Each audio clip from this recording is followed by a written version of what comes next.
Good evening friends. आज की update कुछ इस प्रकार से। आज हम सबसे पहले शुरुआत करेंगे इंडोनेशिया की।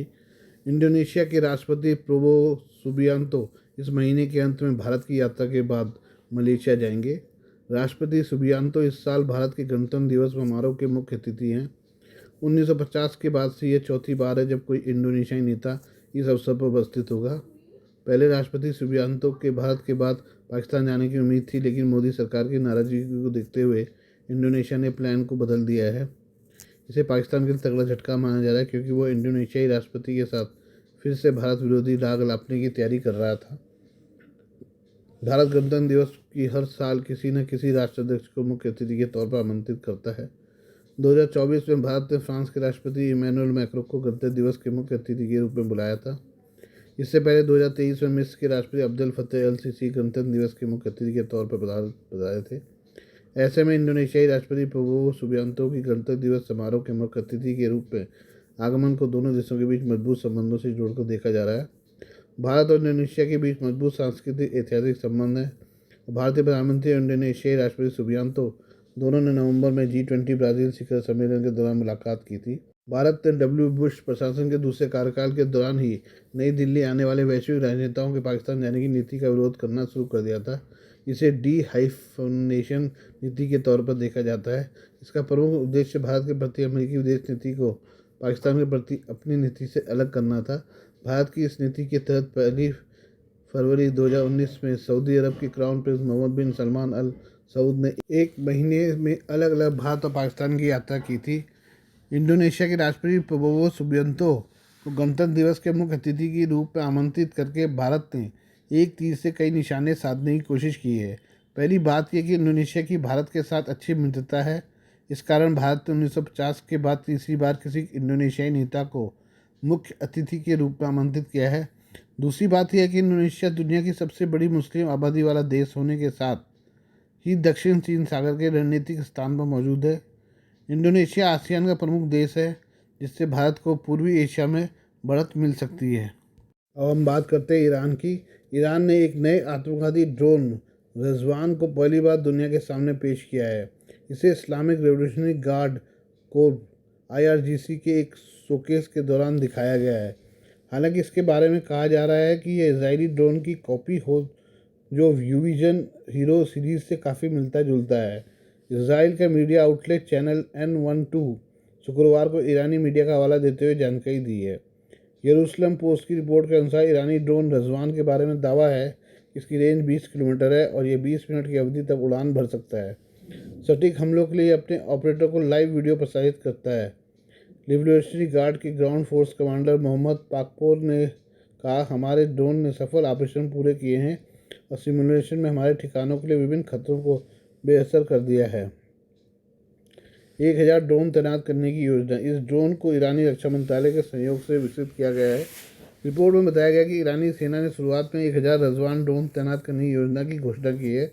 आर्मी ग्राउंड फोर्स के कमांडर क्योमास हैदरी ने इस बात पर जोर दिया है कि ड्रोन की ये विशाल सेना उनकी सटीकता, गतिशीलता और खुफिया क्षमता को बढ़ाएगी। इसराइल के हीरो सीरीज की कॉपी। रक्षा विशेषज्ञों का मानना है कि ईरान के कई ऐसे हथियार जिन्हें वो खुद विकसित होने का दावा करता है, असल में विदेशी तकनीक की कॉपी है। रज़वान के बारे में कहा जा रहा है कि इसराइली यूविजन हीरो सीरीज की हूबहू कॉपी है।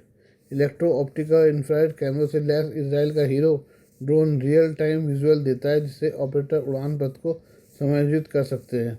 उन्हें स्वायत्त मिशनों के लिए प्री प्रोग्राम भी किया जा सकता है। करते हैं ऑस्ट्रेलिया की। ऑस्ट्रेलिया के सिडनी में एक यहूदी धर्मस्थल और एक घर के बाहर आपत्तिजनक ग्राफिटी, दीवारों पर बनाई जाने वाली कलाकृति स्प्रे पेंट किया गया है, जिसके बाद पुलिस ने मामले की जांच शुरू कर दी है। पुलिस को शनिवार की सुबह 7:30 बजे घटना की जानकारी मिली। उन्हें बताया गया कि सिडनी के न्यू टाउन में जॉर्जिना स्ट्रीट के एक यहूदी धर्मस्थल के बाहर ग्राफिटी स्प्रे पेंट किया गया है। वहाँ लाल रंग के स्वास्तिक बनाए गए थे। न्यू साउथ वेल्स पुलिस ने तस्वीरें साझा की, जिसमें 2 लोगों को देखा गया। एक ने हल्के रंग के जूते, काली हुडी और गहरे रंग के कपड़े पहने हुए थे और बाइक से आया था। इससे पहले शुक्रवार को दक्षिणी सिडनी के अलावा यहूदी धर्मस्थल में तोड़फोड़ की गई और बाहरी दीवारों पर स्प्रे पेंट से स्वास्तिक भी बनाए। शनिवार को क्वींस पार्क के हेनरी स्ट्रीट में अधिकारी एक घर में पहुंचे। उन्हें बताया गया कि संपत्ति के पास यहूदी विरोधी शब्दों का स्प्रे पेंट किया गया था। इस सप्ताह स्ट्रीट पर यह दूसरी घटना है। इससे पहले सोमवार को भी यही वाक्य एक कार के किनारे लिखा हुआ था। ऑस्ट्रेलिया के प्रधानमंत्री एंथनी एल्बनीज़ ने घटनाओं की निंदा की है। उन्होंने कहा यहूदी विरोध एक अभिशाप है। पुलिस ने सभी मामलों की जांच शुरू कर दी है। न्यू साउथ वेल्स के यहूदी बोर्ड ऑफ डेप्यूटीज़ के अध्यक्ष डेविड ओसिप ने कहा कि धर्मस्थलों को निशाना बनाने पर हम सभी को दुख होना चाहिए। कोई यह नहीं सोचता कि इससे बर्बरता की हरकतें हैं। उन्हें आगे का इस नफरत फैलाने वाले लोगों को यह जानने की जरूरत है कि वे कभी सफल नहीं होंगे। न्यू साउथ वेल्स के प्रीमियर क्रिस मिन्स ने अस्थायी सुरक्षा कदमों में योगदान के लिए न्यू साउथ वेल्स यहूदी बोर्ड ऑफ डेप्यूटीज़ को $3,40,000 का अनुदान देने की घोषणा की। मानहानि विरोधी आयोग के अध्यक्ष डेविड अब्रामोविच ने इन घटनाओं को यहूदी समुदाय के लिए आतंकवाद का खतरा बताया। आइए हम बात करते हैं लॉस एंजलिस शहर की, जहां आग ने इन दिनों कोहराम मचा रखा है। अमेरिकी राज्य कैलिफोर्निया के प्रमुख शहर लॉस एंजलिस में लगी आग अभी तक काबू में नहीं आ सकी है और अब तक इस आग में हजारों एकड़ जमीन जलकर स्वाह हो चुकी है। चिंता की बात है कि लाख कोशिशों और संसाधनों के बावजूद आग को काबू नहीं किया जा सका है। अब वैज्ञानिकों ने खुलासा किया कि लॉस एंजलिस की आग इतनी क्यों फैली और क्या वजह रही, इस पर अभी तक काबू नहीं पाया जा सका। कैलिफोर्निया विश्वविद्यालय सैन डिएगो के जल विज्ञानी मिंग पेंग ने बताया कि दक्षिणी कैलिफोर्निया बेहद सूखा है। इस वजह से लॉस एंजलिस के जंगलों में लगी आग ने विकराल रूप धारण किया है। वैज्ञानिकों ने बताया कि जनवरी की शुरुआत में दक्षिणी कैलिफोर्निया के अधिकांश हिस्सों में मिट्टी की नमी का स्तर 2% के ऐतिहासिक तौर पर कम है। कैलिफोर्निया में अक्टूबर में बारिश का मौसम होता है, लेकिन इस बार बारिश बेहद कम हुई है। इसके चलते राज्य के प्राकृतिक जल स्रोत सूख गए हैं। वैज्ञानिकों ने बताया हवा के गर्म और शुष्क होने पर वाष्पोत्सर्जन और वाष्पीकरण के चलते पौधों और मिट्टी में से भी पानी सूख गया, जिससे जंगल सूख गया और यही आग के तेजी से फैलने का कारण बना। अब आग के बाद हालात और बदतर हो जाएंगे। ऐसे में वैज्ञानिकों ने आने वाले दिनों को लेकर भी चेतावनी दी है। कहा कि कैलिफोर्निया में सूखा पड़ने की आशंका है। हालांकि 1 या 2 अच्छी बारिश के बाद ही हालत बदल सकते हैं। शक्तिशाली सांता एना हवाओं को भी लॉस एंजलिस की आग भड़काने में अहम भूमिका रही है। 10 जनवरी तक इस आग से कई स्कूलों सहित हजारों घर और अन्य संरचनाएं जल चुकी थी और कम से कम 10 लोग मारे गए थे। आग के चलते 1,80,000 से अधिक लोगों को विस्थापित होने के लिए मजबूर होना पड़ा। सांता एना हवाएं शुष्क शक्तिशाली हवाएं हैं जो पहाड़ों से दक्षिणी कैलिफोर्निया तट की ओर बहती हैं। कैलिफोर्निया में एक वर्ष में औसतन 10 बार सांता एना हवाएं की घटना होती है, जो आमतौर पर पतझड़ से जनवरी तक होती है। जब हालात सूखे के होते हैं जैसे कि अभी है, तो ये हवाएं गंभीर आग का खतरा बन जाती हैं। ये तेज़ शुष्क हवाएं अक्सर 30 से 40 मील प्रति घंटे की रफ्तार से चलती है, लेकिन जनवरी 2025 की शुरुआत में हवाओं की गति 80 मील प्रति घंटे रही। हम बात करें ग्रीनलैंड की। अमेरिका के नवनिर्वाचित राष्ट्रपति डोनाल्ड ट्रंप की ग्रीनलैंड पर कब्जे वाली बात पर वहां के नागरिकों में ज़बरदस्त नाराजगी देखने को मिल रही है। इसी सिलसिले में शुक्रवार को ग्रीनलैंड के प्रधानमंत्री म्यूटे बी एगडे ने शांति और एकता की अपील करते हुए कहा कि उनका देश अमेरिका का हिस्सा बनने की इच्छा नहीं रखता है। बता दें कि डोनाल्ड ट्रंप ने हाल ही में कहा था कि वो ग्रीनलैंड पर कब्जा करने के लिए टैरिफ या सैन्य बल का इस्तेमाल कर सकते हैं। और ये बात ज़्यादा प्रकाश में तब आई जब ट्रंप के बेटे डोनाल्ड ट्रंप जूनियर ग्रीनलैंड पहुंचे और वहाँ के लोगों से मिले। साथ ही उन्होंने वहाँ मेक अमेरिका ग्रेट अगेन लिखी हुई कैप भी बांटी है। उसका वीडियो सोशल मीडिया पर शेयर किया। इस बात पर ग्रीनलैंड के लोगों ने नाराजगी जताते हुए इसे रिश्वत देने जैसा बताया।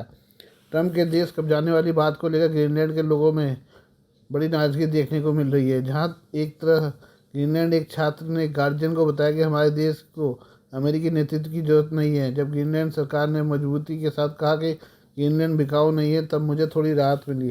छात्र ने कहा कि मैं हमारे ग्रीनलैंड की स्वतंत्रता का पूरी तरीके से समर्थन करता हूँ। साथ ही सिसिमिएट नाम के एक नागरिक गार्जियन से कहा कि मैं कभी भी ट्रंप का समर्थन नहीं करूँगा और औपनिवेशिक काल में अमेरिकी लोगों ने मूल अमेरिका के साथ जो किया, मैं उसका भी कभी समर्थन नहीं करूँगा। ग्रीनलैंड को लेकर ट्रंप के नज़रिए पर शुक्रवार को ग्रीनलैंड के प्रधानमंत्री म्यूटे बी एंगडे ने कहा कि उनका देश अमेरिका का हिस्सा बनने की इच्छा नहीं रखता, लेकिन वे इस बात को समझते हैं कि अमेरिकी राष्ट्रपति डोनाल्ड ट्रंप का ग्रीनलैंड में रुचि होना स्वाभाविक है, क्योंकि ये क्षेत्र रणनीतिक रूप से महत्वपूर्ण है। उन्होंने कहा कि ग्रीनलैंड वाशिंगटन के साथ सहयोग बढ़ाने के लिए तैयार है, लेकिन ग्रीनलैंड के लोग अपनी स्वतंत्रता चाहते हैं और डेनमार्क या अमेरिका का हिस्सा नहीं बनना चाहते। डोनाल्ड ट्रंप के लगातार ग्रीनलैंड को लेकर दिए जा रहे बयान से डेनमार्क और यूरोप में चिंता पैदा कर दी है। हालांकि डेनमार्क के प्रधानमंत्री मेटे फ्रेडरिक्सन ने कहा कि अमेरिका का ग्रीनलैंड में रुचि दिखाना एक सकारात्मक पहलू है और दोनों देशों के बीच सहयोग मजबूत बनाए रखने के लिए वे पूरी कोशिश करेंगे। देखा जाए तो ग्रीनलैंड को अमेरिका का हिस्सा बनना डोनाल्ड ट्रंप का आज का सपना नहीं है। ये बात 2019 से चल रही है, जब उन्होंने इसे एक रियल एस्टेट सौदा बताया था। गौरतलब है कि ग्रीनलैंड अभी डेनमार्क के तहत एक स्वतंत्र राज्य है और इसकी रणनीतिक स्थिति के कारण इसे लेकर अंतर्राष्ट्रीय ध्यान है। बता दें कि 1945 में अमेरिका ने द्वितीय विश्व युद्ध के दौरान ग्रीनलैंड पर कब्जा कर लिया था, लेकिन बाद में इसे डेनमार्क को वापस कर दिया। हालांकि आज भी ग्रीनलैंड के उत्तर पश्चिम में एक अमेरिकी सैन्य अड्डा स्थित है। Please do like, share and subscribe this channel of my news, views and analysis by Prakash.